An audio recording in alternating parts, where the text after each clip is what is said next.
Welcome to my YouTube channel. आज जो बच्चों मैं आपको क्वेश्चन करवाने जा रही हूँ क्लास 10th का बेटे कोऑर्डिनेट ज्योमेट्री का क्वेश्चन है। इजी क्वेश्चन है, मुश्किल नहीं है। हाँ जी, थोड़ा सा मैंने इसमें जो कंसेप्ट यूज़ हुआ वो बताना है, ठीक है।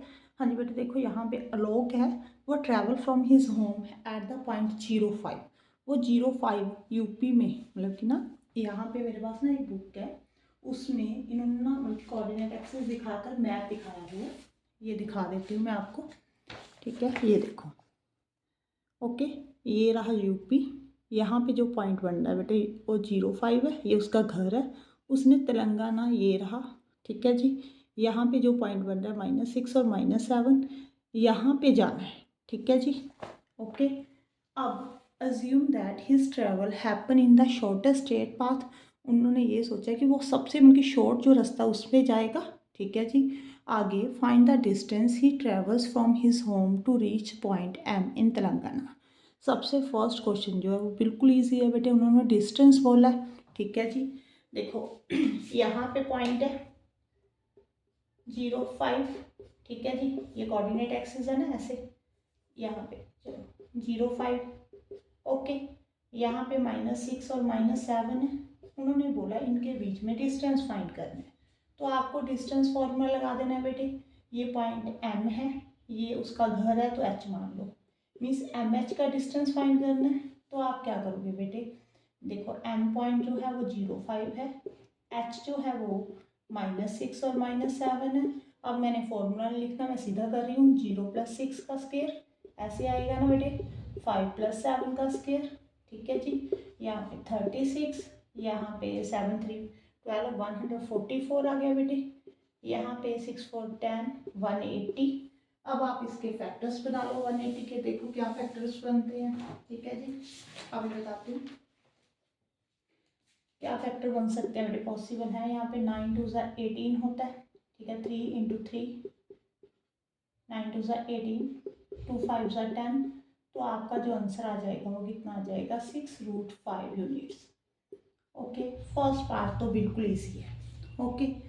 अब हम सेकंड पार्ट की बात करते हैं। वहाँ पे इन्होंने कहा है कि जब वो अपने घर से, ठीक है जी, तेलंगाना की तरफ जा रहा है, तो उसने क्या सोचा है कि 2 stop, he plans to take 2 stops in his journey. उसने 2 बार रुकना है, ठीक है जी, such that their journey is divided into 3 equal part. जो उसकी जर्नी है वो 3 इक्वल पार्ट्स में डिवाइड हो जाए। Find the coordinates of his stops. जहाँ पे वो रुकेगा वहाँ उसके कोऑर्डिनेट फाइंड करो। देखो ऐसा क्वेश्चन आपके एनसीईआरटी बुक में है, जहाँ पे लिखा हुआ ट्राइसेक्ट करना, ठीक है जी। सेम वही क्वेश्चन बन रहा है, मैं अभी आपको समझाती हूँ बेटे। यहाँ पे एम है, यहाँ पे एच, ठीक है जी। यहाँ पे -6 -7 है, यहाँ पे 05 है। तो उसने 2 स्टॉप लेने हैं, यहाँ पे लिख कर दें हम, ए स्टॉप बी स्टॉप, ठीक है जी। जब आपने ए फाइंड करना है, ठीक है, जब आपने ए फाइंड करना है, मान लो यहाँ पे ए है, यहाँ पे एम है, यहाँ पे एच है, तो रेशो क्या लोगे, यहाँ पे 1, यहाँ पे 2, 1:2 लोगे। देखो एनसीईआरटी याद कर लो, वहाँ पे किया हुआ ऐसा क्वेश्चन। यहाँ पे एम, यहाँ पे एच, अगर बी पॉइंट लेने फाइंड करना है आपने, तो 2:1, ठीक है जी। अब दोनों पॉइंट आप फाइंड कर सकते हो। मैं और भी आपको एक बात बताती हूँ, पहले हम ए और बी पॉइंट फाइंड कर ले, ठीक है जी। यहाँ पे पॉइंट है -6 -7, ठीक है जी। यहाँ पे 05, यहाँ पे -6 -7 05, ठीक है जी। तो आप अब आपने ए पॉइंट फाइंड करना है, तो क्या होता है 1 × 0 0 -6/3, ठीक है जी। यहाँ पे आ जाएगा -7 × 2 14। हाँ जी, यस। 1 को 5 के साथ मल्टीप्लाई किया तो कितना आ जाएगा बेटे, 5/3, ठीक है जी। तो ये वाला पॉइंट आ गया -2, यहाँ पे 9 -3, ठीक है जी। ये वाला पॉइंट -2 और -3 आ गया, ओके। अब आपने बी पॉइंट फाइंड करना है, वो क्या होगा बेटे वो बताती हूँ मैं आपको। हाँ जी बेटे, 1 मिनट, ये मैंने ठीक भी किया, वेट फॉर मिनट। हाँ जी बेटे, अब देखो, अब यहाँ पे हमने बी पॉइंट फाइंड करना है, वो कैसे करोगे, 2 को 0 के साथ मल्टीप्लाई 0, 1 को -6 के साथ -3 6/3, यहाँ पे आ जाएगा 5 2 10, माइनस माइनस प्लस नहीं, यहाँ पे -7/3। यहाँ पे बेटे बी पॉइंट जो आया हमारे पास -2 और यहाँ पे 3, 1। ठीक है जी, ये दोनों पॉइंट फाइंड हो गए। अगर आप ऐसे करना चाहते हो तो ये भी कर सकते हो। एक और मैं आपको बात बताती हूँ, ठीक है। उन्होंने ये तो नहीं बताया कि वो जो उसने 2 स्टॉप लेने हैं वो कहाँ पे लेने हैं, ठीक है जी, ये तो हमें मालूम नहीं है। देखो आप ऐसे क्वेश्चन कर सकते हो, आपने एनसीईआरटी में किया हुआ।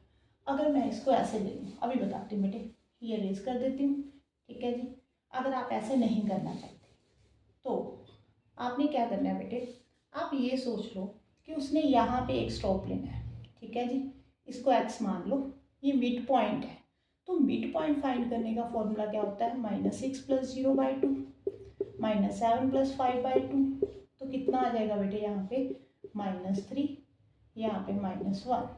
ठीक है जी, ऐसे भी आप एक पॉइंट फाइंड कर सकते हो। अब एक स्टॉप तो हो गया, अब दूसरा स्टॉप यहाँ पे ले लो, इसके मिड पॉइंट में। ये भी हो सकता है यहाँ पे मिड पॉइंट में आ जाए। अब y और z में से कोई भी फाइंड कर लो, इन दोनों का मिड पॉइंट निकाल दो तो y आ जाएगा। अगर आप इन दोनों का मिड पॉइंट निकाल दोगे तो z आ जाएगा।